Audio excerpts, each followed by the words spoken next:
नेहमी म्हणत असतेस ना की गावाकडे खूप टॅलेंट आहे आणि त्यांना योग्य संधी मिळाली तर ते वेगळ्या उंचीपर्यंत पोहोचतील. तसंच आहे ना, आपली पारू सुद्धा हुशार आहे ना. तिला एक संधी द्यायला काय हरकत आहे आपण. एक्झॅक्टली. आई, बाबा बरोबर बोलते. पारूला एक चान्स तर द्यायलाच पाहिजे ना, डिझर्व करते ती. हो हो.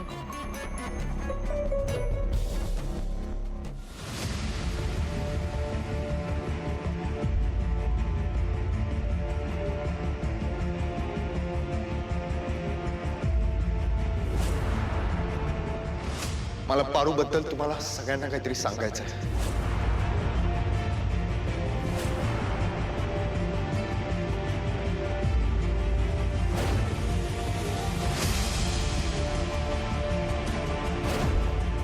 हे बघ आई, हा, पारू करू शकते हेच सांगायचं ना तुला. म्हणजे अहिल्याला जशी हवी आहे तशी तू पारूला बनवशील असंच सांगायचं ना तुला आता. हा हा, तो करेल ना तयार. काय रे? कराल ना आदित्य दादा? हो हो ना. अरे हेच सांगायला आला होतास ना आता. हो.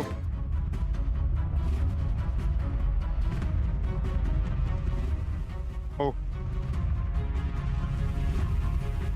मी आईला पारू जशी हवी आहे तशी बनवून दाखव.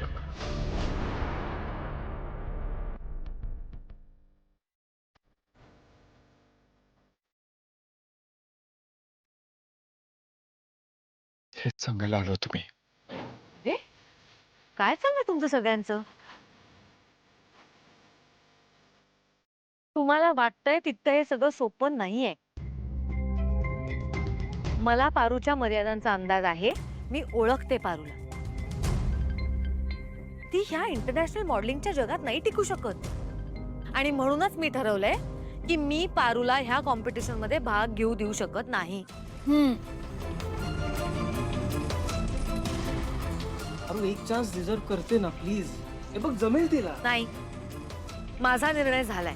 हे बघा, एखादी टॉपची मॉडेल बघूया आणि तिला पाठवूया या कॉम्पिटिशनला. वहिनी म्हणाल्या टॉपची मॉडेल शोधायला हवी. पण काय गरज आहे? एक मॉडेल तर याच घरात आहे, दामिनी देवी किर्लोस्कर. दामिनी. पण पारू जाणार नाही. पारू, तू ह्या सगळ्याकडे अजिबात लक्ष देऊ नकोस, कळलं? आणि अजिबात काळजीही करू नकोस.